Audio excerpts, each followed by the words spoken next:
warahmatullahi wabarakatuh. Halo teman-teman perempuan dimanapun kalian berada. Ketemu lagi di podcast Teman Dengar Kita. Kali ini bersama saya Bunga Azizah Nurzakia. Dan tentunya kami ucapin terima kasih banyak untuk teman-teman yang udah memberikan feedbacknya dengan setia mendengarkan podcast Teman Dengar Kita setiap pekannya, baik di Spotify maupun YouTube channel Teman Dengar Kita. Untuk teman-teman yang gak mau ketinggalan info updatean setiap episodenya, silakan teman-teman follow akun IG kita di @temandengarkita. Baik teman-teman, kita udah memasuki episode ke-18. Kira-kira gimana nih? Apakah kalian udah merasa bosan? Semoga enggak ya, semoga kalian selalu dan akan semakin semangat. Oke teman-teman, kalau kalian punya ide atau saran mau tema apa yang dibahas di podcast, silakan aja komen di YouTube atau kirim DM ke kita. Insyaallah sebisa mungkin kita akan baca dan menerima saran dari teman-teman. Episode ke-18 ini kita akan ngebahas tema yang sepertinya akan selalu hangat dibicarakan, yaitu antara ekspektasi dan realita pasca menikah. Nah, untuk ngebahas tema ini kita sudah menghadirkan pembicara yang sangat inspiratif. Beliau adalah penulis buku Muslimah Berdakwah, Majelis Syura Odoj, mentor Duta Palestina, konselor Rumah Keluarga Indonesia, founder One Day Thousand Istighfar, dan juga ketua BPKK Daerah Istimewa Yogyakarta. Beliau adalah Bunda Rohma Yulika. Selamat datang Bunda di podcast Teman Dengar Kita. Ngomongin tentang pernikahan, mungkin mindset kita khususnya teman-teman perempuan sepakat bahwa menikah adalah sesuatu yang akan membahagiakan. Selain menikah adalah menyempurnakan separuh agama, manusia memang mempunyai fitrah untuk memiliki pasangan ya. Ditambah lagi informasi keuuan atau apa istilahnya ya, yang kita konsumsi di sosial media dari pasangan yang baru menikah, sehingga menjadikan keinginan menikah bagi seorang perempuan itu semakin menggebu-gebu. Tapi teman-teman perlu ingat bahwa pasca menikah perempuan itu akan berperan sebagai seorang istri. Nah, gimana tuh? Kalau gitu langsung aja kita tanya sama Bunda Rohma Yulika, gimana sih awal kehidupan muslimah menjadi seorang istri? Silakan Bunda. Bismillahirrahmanirrahim. Assalamualaikum warahmatullahi wabarakatuh. Alhamdulillahirabbil alamin. Wabihi nasta'inu ala umuri dunya waddin. Wassalatu wassalamu ala nabiyyina Muhammadin wa ala alihi wa ashabihi ajmain, amma ba'du. Awati fillah rahimakumullah. Alhamdulillah pada kesempatan kali ini kita bisa berbincang bersama tentang bagaimana kita membangun sebuah keluarga, terutama bagaimana kita sebelumnya harus mempersiapkan. Saya sampai membuat judul artikel itu ya, itu menjadi elegan sebelum bertemu pasangan. Artinya judul ini cocok ya dengan tema yang sedang diangkat, antara ekspektasi dan realita pasca nikah. Nah, di awal-awal kehidupan sebagai seorang istri tentu banyak sekali nano-nano gitu ya, apa yang dibayangkan dan apa yang dinyatakan atau sebuah kenyataan yang dihadapi itu hari berganti hari berangsur wow gitu ya, ternyata gitu ya ada sesuatu yang berbeda, karena kita menjalani sebuah pernikahan tanpa pacaran itu yang diingat adalah lillah, karena Allah, sehingga memang tidak tahu banyak secara persis bagaimana keadaan pasangan kita. Orang yang mau pacaran saja berpuluh-puluh tahun, mungkin berpuluh-puluh tahun, artinya sudah lama, bercerai juga ada yang seperti itu. Jadi di awal-awal menjadi seorang istri ya tentu adaptasi yang dilakukan dengan perbedaan-perbedaan kultur ya, kemudian karakter, kebiasaan dan sebagainya. Dan kalau sudah diniatkan kita membangun sebuah keluarga, dakwah, apapun itu kita harus menerima dan menjadikan romantic love itu ada terus. Jadi mengiringi romantika istilahnya, naik turunnya irama kehidupan ya di awal pernikahan itu memang harus pandai-pandainya kita sebagai seorang muslimah itu menjalani dengan sebaiknya. Kita modalnya iman, kita modalnya ruhiyah kita modalnya akhlak kita, insya Allah bisa. Memang ya dulu melihat seorang iman itu rapi di luar, tapi setelah aslinya mungkin akan berbeda gitu kalau sudah bersama. Dulu misalnya kelihatannya begini, nah inilah tugasnya pasangan saling memotivasi, saling mendukung untuk berprestasi dan menjadi orang-orang yang mampu menginspirasi masyarakat sekitar, orang lain, dan banyak hal yang bisa dilakukan sehingga dia berprestasi. Oke, itu tadi teman-teman awal kehidupan seorang muslimah menjadi istri, sebagaimana dijelasin sama Bunda Rahma Yurika. Jadi di awal-awal tentunya kita harus beradaptasi, karena akan banyak perbedaan, mulai dari sifat, kebiasaan, prinsip, dan lain-lain. Jangankan kita dengan pasangan yang baru gitu ya, dengan keluarga yang udah hidup bertahun-tahun pun kayaknya akan ada aja gitu perbedaannya.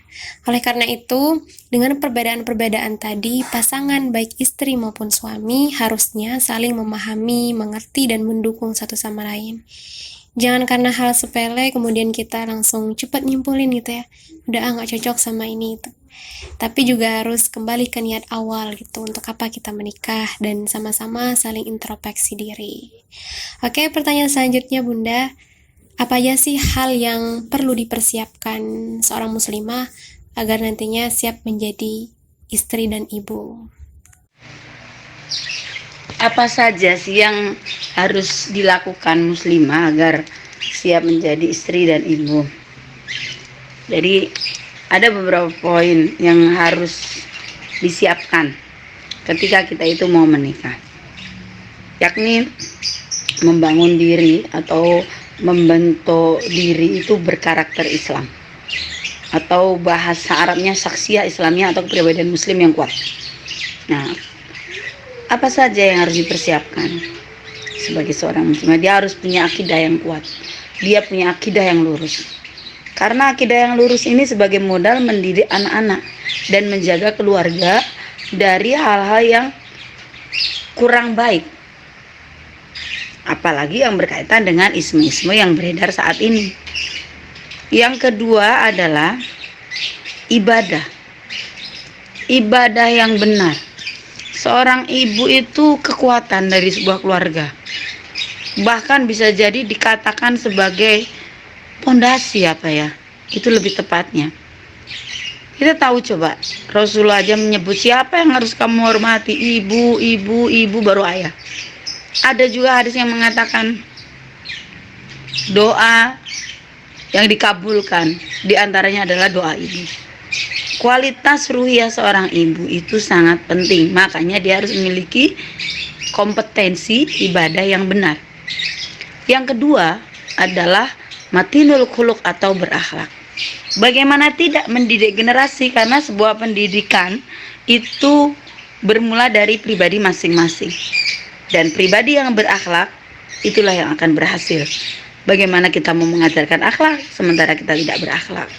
Begitu juga dengan pasangan. Ya, memulai akhlak itu dari diri sendiri kepada pasangan. Yang keempat, kita harus punya fisik yang kuat.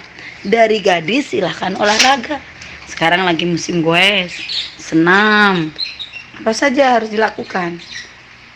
Gak hanya rebahan, gak hanya tiduran, apalagi pola hidup yang gak sehat.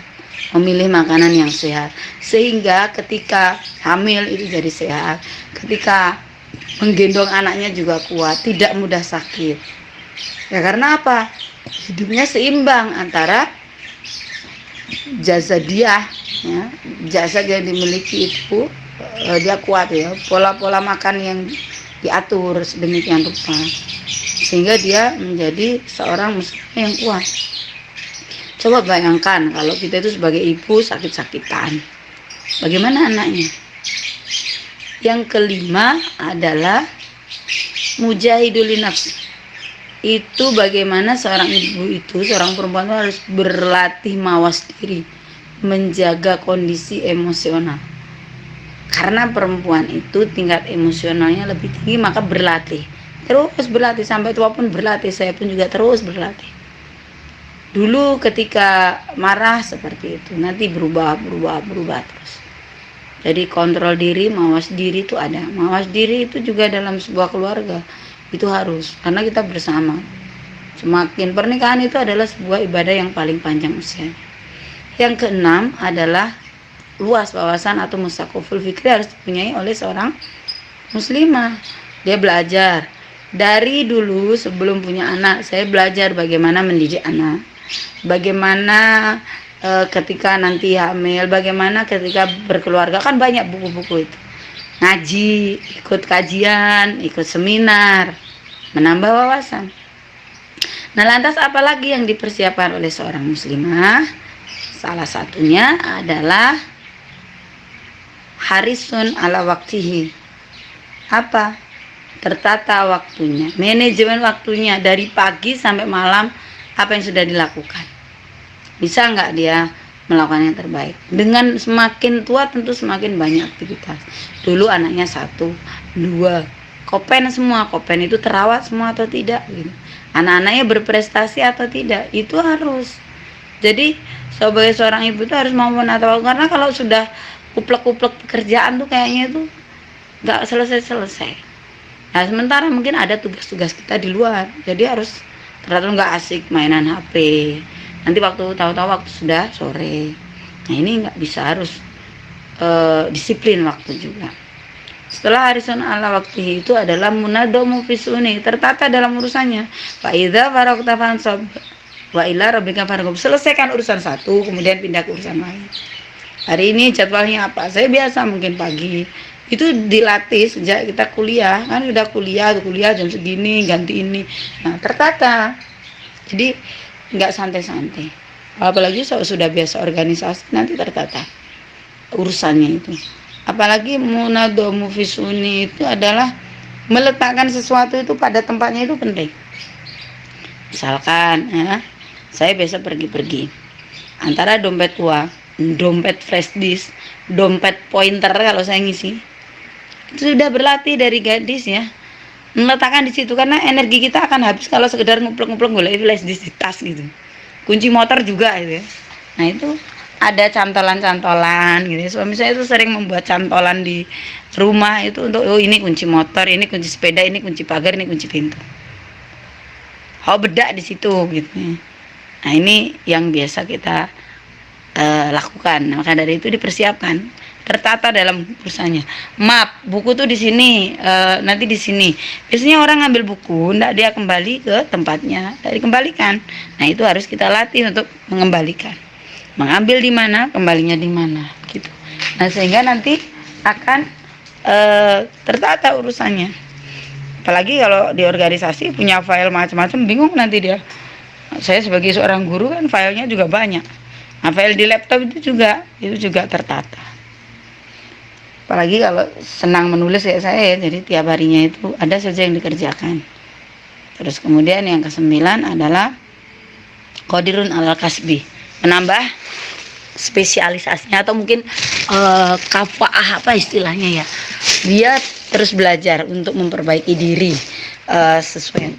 Misalnya kalau saya menulis ya saya harus punya karya dong gitu. Qadirun alal kasbi itu adalah menambah ilmu atau kapasitas dia yang berkaitan dengan potensinya. Misalkan dia senang sekali bahasa misalnya, jadi dia les bahasa, nggak salah. Atau menambah wawasan, atau dia pengen bicara di publik, ya udah belajar public speaking. Atau paling nggak berlatih di liko-liko atau di kajian-kajian misalnya seperti itu. Terus kemudian yang terakhir setelah semua itu, nafi'ul ghairi, bermanfaat bagi orang lain. Baiknya kita tergantung sejauh mana dia itu berpikir banyak untuk orang lain, untuk kemaslahatan. Apa yang mau kita buat untuk orang lain, Masya Allah ya. Jadi itu harus dipersiapkan, berlatih dari kita remaja itu, peduli sama teman, peduli sama tetangga dan sebagainya. Itulah yang harus kita lakukan, yang harus kita persiapkan ketika menjadi istri dan ibu. Itu ketika menjadi gadis juga, itu juga harus sudah mulai ditata. Ketika menjadi istri itu juga harus seperti itu, apalagi menjadi ibu. Nah, peran ini banyak. Peran seorang muslimah itu banyak dan semua harus dilakukan dengan sebaik-baiknya. Nah itu tadi ya teman-teman, ada 10 hal yang harus seorang muslimah persiapkan agar nantinya siap menjadi ibu dan juga istri. Apa aja ke 10 hal tadi? Coba kita ingat-ingat lagi ya. Yang pertama, muslimah itu harus memiliki akidah yang kuat, kemudian ibadah yang benar, berakhlak, memiliki fisik yang kuat, menjaga kondisi emosional, wawasan yang luas, tertata waktunya, tertata dalam urusannya, menambah ilmu atau kapasitas yang berkaitan dengan potensinya, serta bermanfaat untuk orang lain. Nah, semoga 10 hal ini bisa teman-teman persiapkan agar nantinya siap menjadi seorang istri. Nah, Bunda, mungkin teman-teman punya ekspektasi terhadap sebuah pernikahan. Gimana jika ekspektasi manis sebelum menikah ini runtuh di tengah jalan? Ada sebuah pertanyaan, bagaimana jika ekspektasi manis sebelum menikah itu runtuh di tengah jalan? Kalau kita itu sebagai seorang muslimah yang paham bahwa menikah adalah sebuah kewajiban dan berharap itu akan datang kepada kita, tentu kita akan mempersiapkan diri, menambah keimanan, menambah aktivitas ibadah sehingga keimanan menjadi terus bertambah gitu ya. Sehingga kita mempersiapkan diri bahwa kenyataan tak selalu seperti apa yang diharapkan. Itu lebih tepat. Jangan sampai bilang runtuh itu kayak hancur banget gitu loh. Kayak terlalu jauh. Ya bisa jadi mungkin ada yang sampai seperti itu. Tapi sebenarnya pengelolaan hati, memanage hati itu juga punya pengaruh terhadap penilaian dari hasil sebuah pernikahan. Jadi nggak runtuh banget, mungkin kita menyikapi saja lah. Kita kalah oleh sebuah masalah bukan karena kita nggak mampu, tapi daya kelola itu yang terus di-upgrade. Jadi sekarang itu tidak sama dengan besok, besok tidak sama dengan besoknya lagi. Nah, mungkin kita membayangkan seorang iwah atau pasangan kita itu sempurna. Ya jangan berpikir sempurna, bahwa ketidaksempurnaan yang ada pada kita dan dirinya itulah yang akhirnya menjadikan kesempurnaan, dan menyikapi kekecewaan itu dengan cara kita bersandar pada Allah. Apa? Ya kita bersandar pada ayat-ayatnya. Allah mengatakan tidaklah diuji keimanan seseorang itu sebelum didatangkan ujian. Nah itu ujian dalam keluarga. Ujian itu hanya keluarga. Ujian anak itu juga bagian dari keluarga ya. Bukan suami saja secara mungkin pasangan kita gitu. Nah itulah yang harus terus kita bawa. Iman itu harus dibawa dalam memposisikan diri kita sebagai istri, dalam memposisikan diri kita sebagai ibu, itu harus dibawa. Jadi kekecewaan itu akan mudah terobati. Sekali kecewa, oke, boleh lah. Tapi kita harus memahami bahwa tidak ada yang kebetulan dari setiap peristiwa. Bisa jadi peristiwa itu mendidik kita. Jadi kalau ada yang mungkin di luar ekspektasi kita, itu ya sadari bahwa dia tidak sempurna.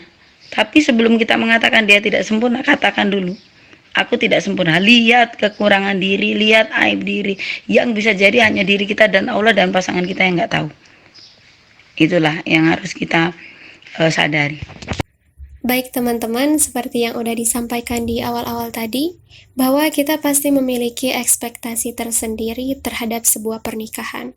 Hal itu tentunya wajar, tapi emang benar ya, kadang ekspektasi itu nggak sesuai realita. Maka disinilah keimanan itu sangat penting. Kenapa? Kalau kita punya pondasi keimanan yang kuat, tentunya kita sadar bahwa segala sesuatu yang terjadi, baik kesenangan ataupun kesedihan, itu adalah takdir dari Allah. Maka jalan satu-satunya ketika kita menemui sebuah masalah adalah kembali kepada Allah. Dan tadi ya, yang terpenting kata Bunda adalah kita perlu menyadari betul bahwa nggak ada manusia di dunia ini yang sempurna, termasuk kita dan pasangan kita. Dan kalaupun teman-teman menemui, ya mungkin ada teman-temannya itu ya, atau ada saudaranya yang katakanlah maaf pernikahannya harus berakhir dengan sebuah perpisahan, ya jangan juga langsung dijudge gitu bahwa wah gagal nih gitu.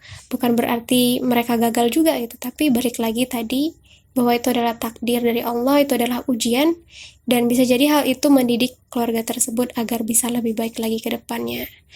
Oke, terakhir nih Bunda, silakan berikan closing statement-nya atau petua hikmah untuk para istri dan calon istri ini. Silakan Bunda.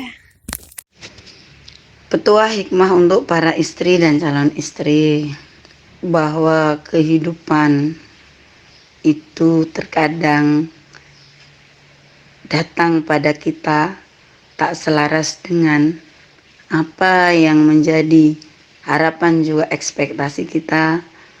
Perlu membawa iman dalam setiap menjalani kehidupan, sehingga kita perlu juga sadar tidak ada manusia yang sempurna.